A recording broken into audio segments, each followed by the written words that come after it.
Here's another in NBC's great parade of new shows.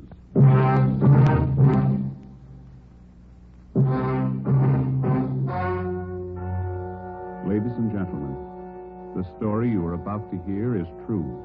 Only the names have been changed to protect the innocent. NBC brings you Dragnet.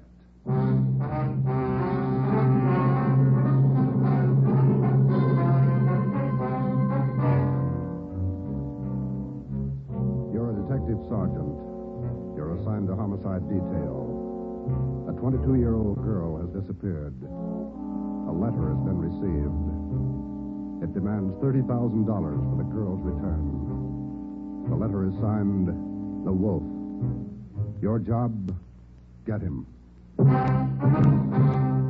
Dragnet, the documented drama of an actual crime, investigated and solved by the men who unrelentingly stand watch on the security of your home, your family, and your life. For the next 30 minutes, in cooperation with the Los Angeles Police Department, you will travel step by step on the side of the law through an actual case transcribed from official police files. From beginning to end, from crime to punishment, Dragnet is the story of your police force in action.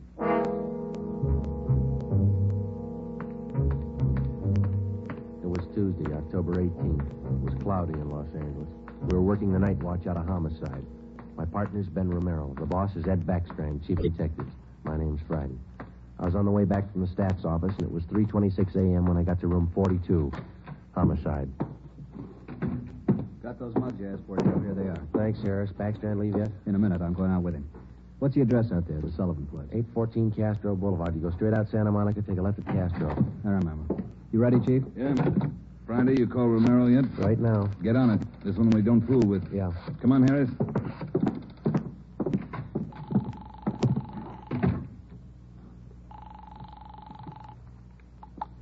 Hello. Sorry to wake you, Ben. This is Joe. How you feeling? Oh, hi, Joe. What time is it? 3:30 a.m. How do you feel? Oh, a lot better. Be back to work tomorrow. You'll be ready in 20 minutes? I'll pick you up. 20 minutes. Okay, what's up? You remember Martin Sullivan, vice president of the Third National Bank? Sullivan? Yeah, what about it? He's got a 22-year-old daughter, or he had one. She's gone.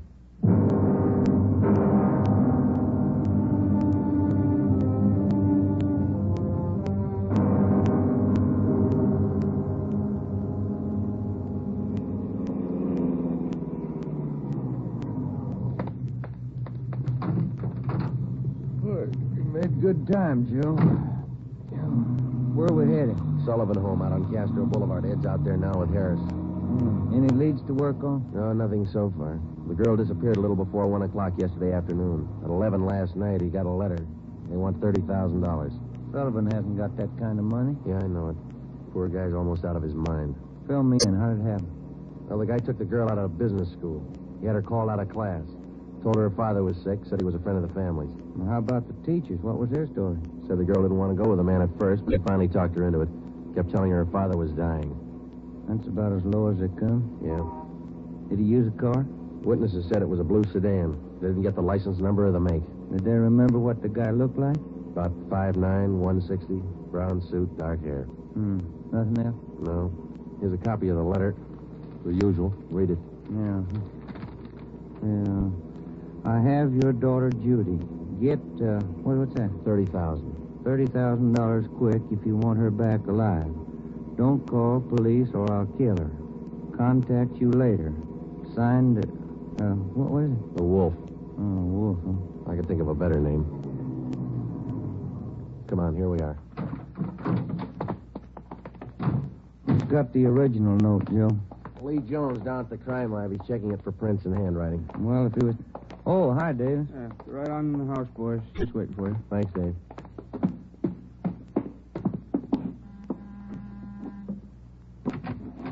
Hi, Joe. Ben. In the living room. Thank you. That's the way I see it, Mr. Sullivan. Now, you understand exactly what you have to do? Yes, I'll do as you say. All right. Here are the two men who'll help you. Sergeant Friday and Sergeant Romero, homicide. Yes, Hi, how do you Mr. do? Sullivan. I do. Mr. Backstrand, are you sure about all this? He might get frightened. He might do something to Judy. Believe me, Mr. Sullivan, it's the only way. I know how you must feel, but we can't do anything else. Oh, all right, I want to see Mrs. Sullivan first. I'll be ready in a moment. Any developments? Yeah. Come on back in the dining room. There it is on the table. Second note from the guy. Telegram. When'd this come? About half an hour ago. Guy phoned it into Western Union from a public booth. Couldn't trace it. Let's see, Joe. Yeah. Be at Elysian Park, 5 o'clock this morning, near Balkan Drive. Come alone. Bring 30,000. Will return girl. Don't tell cops. Kill her if you do. The wolf. 4 a.m. now, Skipper. Not much time. I know it. We'll have to do as he says. No other way. Then Sullivan's going out there alone? You're going with him, you and Romero. You'll be hidden out in the trunk of the car. Any plan? Get him. That's all. Ben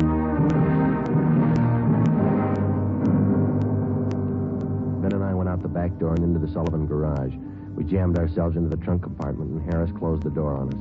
The latch was fixed so that the door could be pushed open from the inside. A few minutes later, Mr. Sullivan came out, got in the car, and we drove off. At 3 minutes to 5, we pulled up at the meeting place in Elysian Park. We waited. Nothing happened. At 5 minutes past 5, it started to thunder. That's all we need now. Thunderstorm. Stuff in here in this trunk, isn't it? Oh, yeah. Ben, listen. Sullivan? Must be.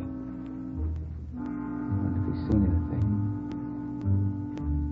Sounds like he's pacing up and down alongside the car, doesn't it? Now, listen. Can you hear anything else?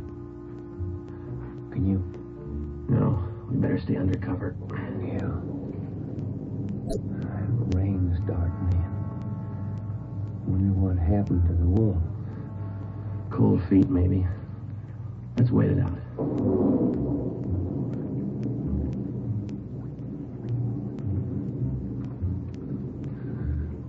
Joe. Yeah. What time you got now? Move over a little. Let me get my watch up. Yeah. A little past 5:30. Sergeant. Mr. Sullivan? Yes. Do you think he's coming? It's late. It's getting daylight. We better wait it out, Mr. Sullivan. Now, look, don't come back here again. If he's watching, you might tip him off. Oh, all right. All right. Poor guy. You? Yeah, I hear it. Coming up the road toward us. Stop it. Yeah. Swinging over to our car. You ready? Right. Talking with Sullivan. They're coming back here. Now watch it. Sandy, Romero? That you, Ed? Yeah, the meeting's off. Come on out. All right. Got a cramp in my leg. I'm cramped all over. Mr. Sullivan, drive back home. We'll contact you there. All right, Chief. Ben, Joe, come on over to the car. What's the story, Ed? The guy had no intention of following through with this meeting tonight. Well, how come? He told us. Phoned at 5 o'clock. Tried to trace the call. He wouldn't stay on the line long enough. What do you have to say? He wanted more money. Bragged about how smart he was. How we'd never get him. When he knows Sullivan's called in the police. Sure. Said he didn't care. We'd never get him anyway. Yeah, pretty cocky. Pretty smart. Take my word for it. He's no dummy. Control 1 to 80K. Control 1 I'll get it. 80K. 80K to Control 1. 80K to Control 1. Go ahead. 80K, go to your office. Code 3. Go to your office. Code 3. Jim Major 670. All right, Romero. Let's roll. More than 12 hours had passed since word of Judy Sullivan's disappearance had been phoned in a homicide. During that time, an all-points bulletin containing the descriptions of the suspect, his car, and the girl had been sent out on the teletype to law enforcement agencies throughout the area. The same descriptions were broadcast over the police radio every hour. The Sullivan home had been placed under strict surveillance, and Mr. Sullivan instructed not to contact the suspect without knowledge of the police. He'd raised almost $10,000 in cash to buy him off. The serial number on each one of the bills had been copied by a police stenographer and then rechecked by a homicide officer. So far, the Wolf, as he called himself, had made 3 separate contacts, but he'd covered his tracks well. We knew that he was somewhere in the city, 500 square miles of it, and we knew we had to find him fast. It was 18 minutes past 6 when we got back to homicide. Hi, Chief. Fellas. You got something for us, Mac? Here, this letter. Special delivery. Came in about 25 minutes Can ago. I see that, Mike? Yeah, that's him. According to the postmark, he must have mailed it right after he grabbed the girl. Listen to this. Stay away from Sullivan. If the kid's found dead, it's your fault. Stay away, the Wolf. All right, Mike. Get it over to the crime lab and have Lee check it for prints. Right, Chief. Lee find any prints on the second note, Mike? 2. Running through R&I now. Friday, Romero, get down there and see if they got a make. I'll call out to Sullivan's and check with Harris. Right, Ed. Let's go, Ben. Who's watching the Sullivan house beside Harris? Carpenter and Davis. Backstrand's afraid the girl's father will try to make a deal with the guy. Has he tried it yet? No, he hasn't yet. You couldn't blame him if he did. Worried sick. Oh, yeah. Here we are. Hi, fellas. Just coming down to see you. You got something, Larry? Those 2 prints Lee Jones listed off that letter got a make on them from the single print file. That's good, Larry. Let's see, huh? There it is. Pull the whole package on him. Donald Alfred Kiefer. Looks like a real bad one, doesn't he? Donald Alfred Kiefer, male, Caucasian, age 29, 5 feet 8 inches, 170 pounds, brown eyes, dark brown hair. He had 1 previous arrest for forgery in Los Angeles 10 months before. Kiefer's occupation at the time of his arrest was listed as bank clerk at the Third National Bank. Ben went back into the files and pulled the crime report. Then we called Ed Backstrand. There's the answer, Skipper. At the time Kiefer pulled that forgery job at the bank, Mr. Sullivan was one of the vice presidents. Go on. Sullivan was the one who preferred charges against Kiefer and saw that he was prosecuted. Where's this Kiefer now? Let me see. He was placed on probation, and on May 16th this year, he returned to his home in Omaha, Nebraska. That's 1380 Mackinac Avenue. All right, Romero. Get Omaha on the phone and have them check out Kiefer. Right, Skipper? Friday, take Kiefer's package and this note down to Don Myers. Have him check the handwriting. And get over to the crime lab and see what Jones lifted off that last letter we got. All right, Ed. The faster we work, the faster we'll put this guy behind bars. Now move.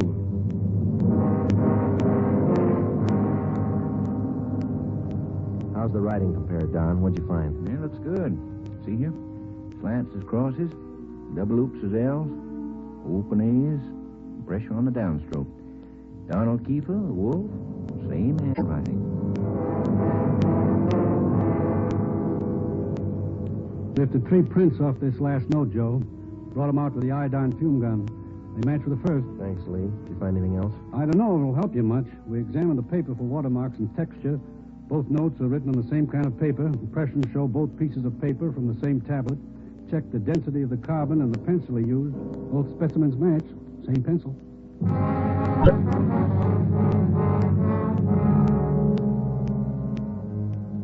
By mid-afternoon, Donald Kiefer's description had been broadcast throughout the area. Bulletins were dispatched to all departments, and an APB was teletyped to the entire state. Men were stationed at every post office in the city to watch for notes that might come through the mail. The bus depots, railroad terminals, the airports, and all the main roads leading out of the city were under strict surveillance. The entire Los Angeles area was broken down into single square-mile districts, and a house-to-house canvass was started. A squad of men were assigned to cover each square mile. Outlying towns and cities were requested to do the same. By 5 o'clock that afternoon, the greatest Dragnet operation in the history of the city was underway. We were sure Donald Kiefer was somewhere inside. At 12 minutes past 5, Ben got the call back from the Omaha police. Yeah, I got it. 6 X-ray 419. Nebraska plates, right. Well, thank you a lot. Yeah, bye. They had a make on the car. Lots more. The Omaha cops are looking for Kiefer, too. Want him for a robbery there 2 months ago. Yeah? In that robbery, he used a stolen 1939 blue sedan. Nebraska license plate, 6 X-ray 419. Well, how about his family and his friends back there? They all been checked? Yeah, they said Kiefer left Omaha about 6 weeks ago. Didn't know where he was headed. Well, get that car description to communications, huh? APB, teletype, and broadcast. I'll tell Ed. Yeah, right, Joe. Friday, Romero. Yeah, Ed. What are you tied up with? Well, just got a call from Omaha. A make on Kiefer in the car. Give it to me. You two get out to the Sullivan house fast as you can. See Harris. What's happened, Skipper? Martin Sullivan's disappeared. All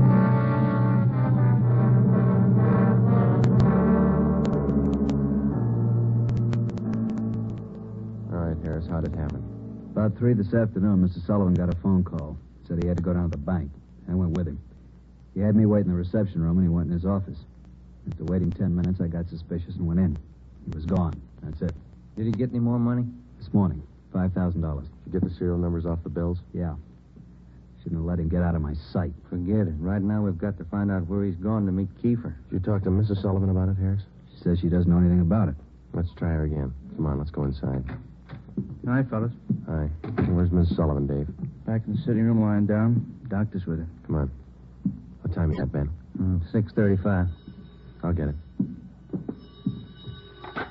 Hello? Well, where are you? Oh. Where are you now? Where are you now? We'll be right out. That was Martin Sullivan. He met with Kiefer out in Laurel Canyon. Did he get his daughter back? Yeah. Wrapped in newspapers.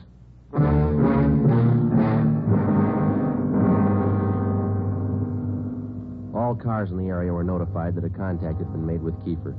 We got in the car and drove out to Laurel Canyon. The entire area had been blocked off. We found Martin Sullivan standing in the middle of the road at the end of East Winding Way. 500 feet down the hill was a private residence where Sullivan had telephoned us.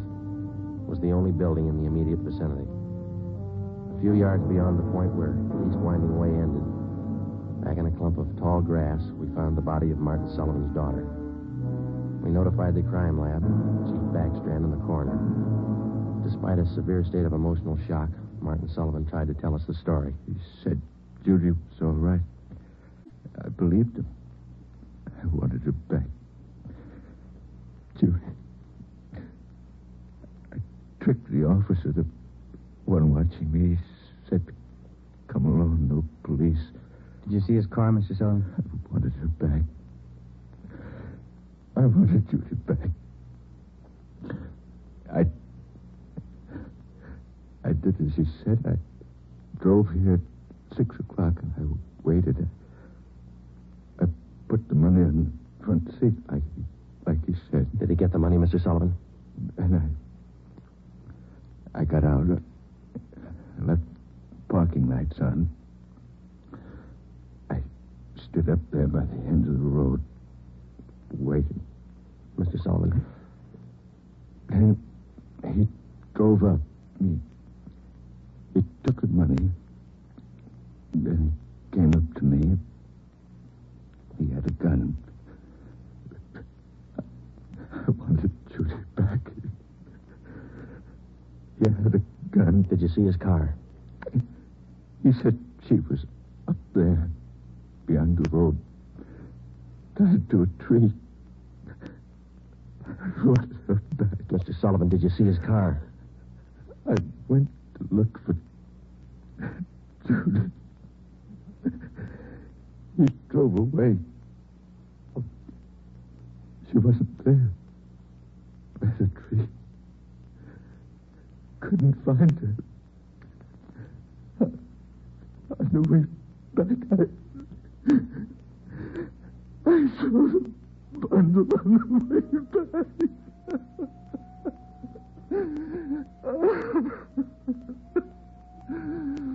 Let me find it. Judy. Let me find it.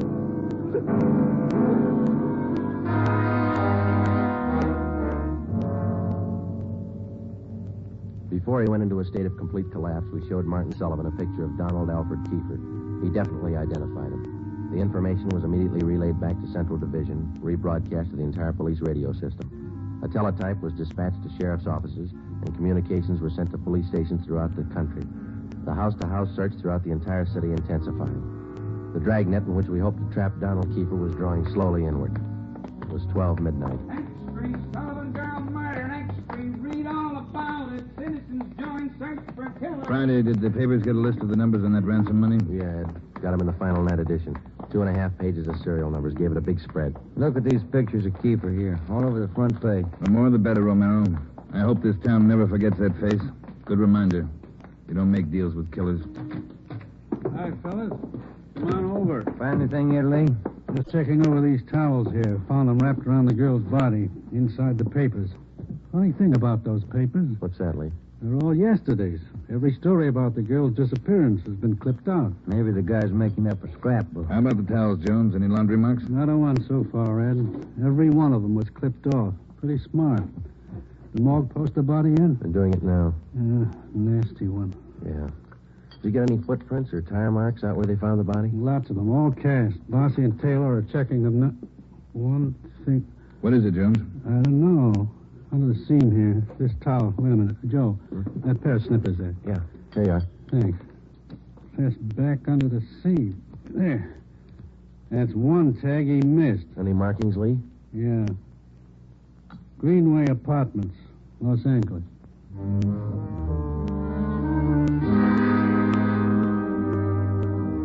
One look at the apartment was enough. In an adjoining garage, we found the car which Kiefer had used, a blue sedan.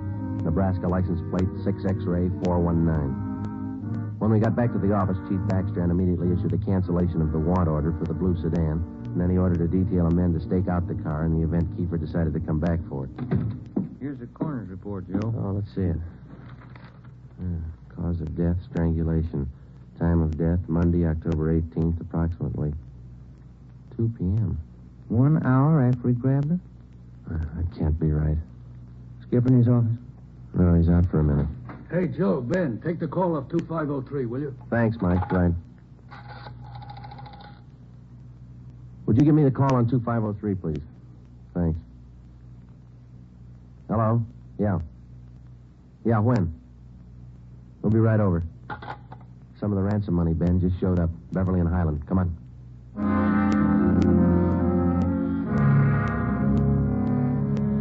The man's name was Ralph Donahue. He operated a used car lot on the corner of Beverly and Highland. He told us that early that morning he sold a dark blue late model coupe to a man who gave his name as Fred Sims. The man paid for the car in cash. Donahue told us that he checked the serial numbers on the bills after the man had driven away. Serial numbers check out, Joe, every one of them. If I only thought to look, officer, and you know I generally do. I'm the suspicious kind anyway, but, this morning I must have been asleep. You got the full description on the car, Ben? Yeah, Joe. All right, let's get it on the air right away. I saw his mug in the paper while I was waiting for you. Too late. Sorry. Yeah, thanks.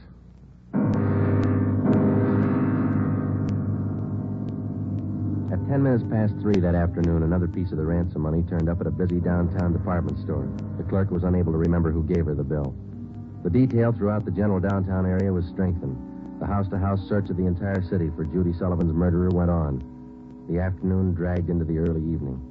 At 20 minutes to 7, Ben and I had a hamburger and a cup of coffee in the drugstore at East Broadway and 3rd. And then we got back in the car, checked with communications, and started cruising the neighborhood again. At 9 minutes to 8, a man answering the description of Donald Kiefer was seen crossing Sunset Boulevard just below Highland. 7 minutes later, the same man was reported near the intersection of Hollywood Boulevard and Las Palmas. Communications relayed the information.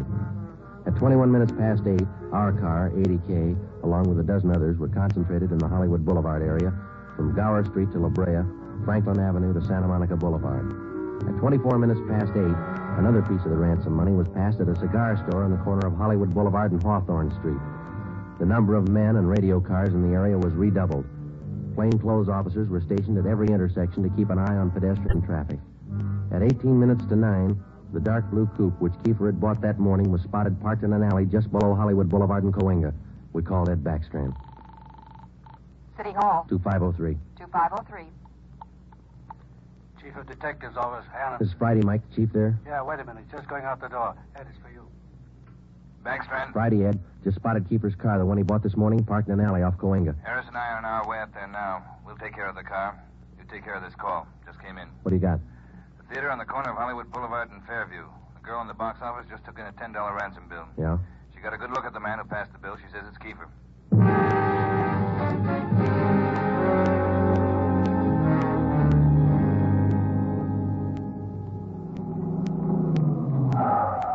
All right, Ben, come on. Yeah. You got the list of serial numbers? Right here. Let's check at the window. Yes, sir. How many, please? Police officers. Sergeant Romero, Sergeant Friday. Oh, yes, sir. Mr. Rayburn, the police are here. Would you step around to the side door, Sergeant? Yes, ma'am. Margie, relieve Francis for a minute. Francis, come here. Bring that $10 bill with you. Sharp girl, officer, that Francis. Sharp. Here it is, Mr. Rayburn. All right, Sergeant. There you are. $10 bill and the list of serial numbers. Check out all right, Ben? That's it, Joe. Good work, miss. You reported the man came in about a half hour ago. You're sure it was Kiefer? Yes, sir. I had his picture in the box office just behind the change machine. I recognized him right away. And as far as you know, he hasn't left the theater. That's right, sir. All right, Mr. Rayburn, I'm sorry. I'm afraid we'll have to interrupt the show. Anything you say, Sergeant. Anything. Ben, you keep an eye on the front exit. I'll call communications. Right, Joe. 80K to Control 4. 80K to Control 4. 80K, go ahead. Control 4, clear all frequencies. The Sullivan murder suspect, Donald Kiefer, has been located in the theater on the southeast corner of Hollywood Boulevard and Fairview. Have all units around the area. 80K, roger.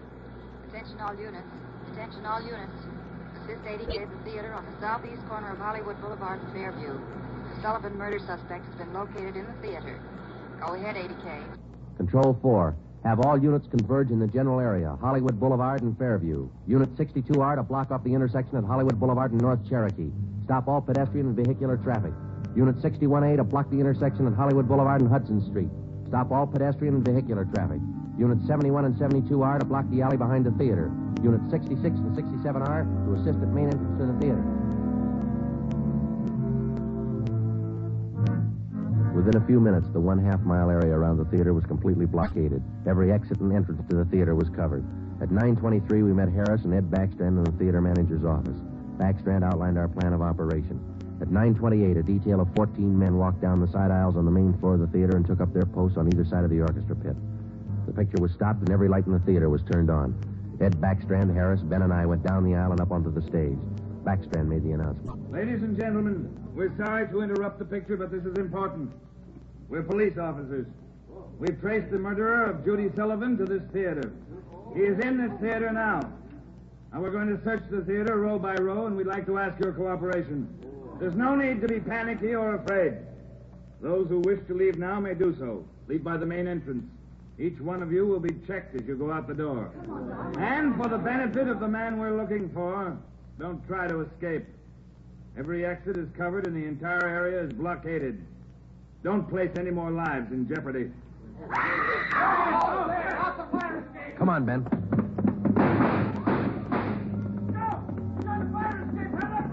Backstage, Joe. We can make it from there. All right, let's go. Come on, hustle it, Ben. Yeah. The next building. You'll probably try to jump for it. All right, watch it. I think this door leads out to the roof.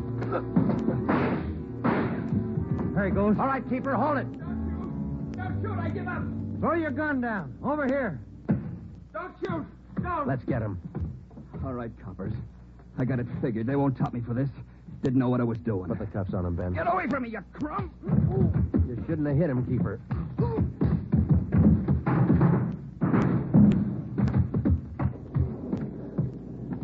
All right, Ben. Try the cuffs now. Yeah. Come on, let's get him in out of the rain. What's the hurry? Why spoil a good rain? The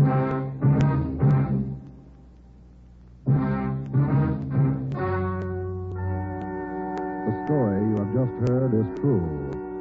Only the names were changed to protect the innocent. Donald Alfred Kiefer was tried and convicted of murder in the first degree. He was executed in the lethal gas chamber at the state penitentiary. You have just heard the 15th in a new series of authentic cases transcribed from official files. Technical advice for Dragnet comes from the Office of Acting Chief of Police, W.A. Wharton, Los Angeles Police Department. Tonight's program is dedicated to Deputy United States Marshal John B. Glenn of Boise, Idaho, who on the morning of July 31st, 1940, gave his life so that yours might be more secure.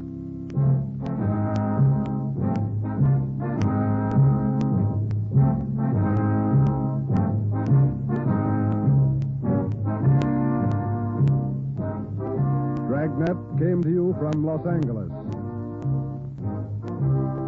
Theater Guild on the Air returns tomorrow night on NBC.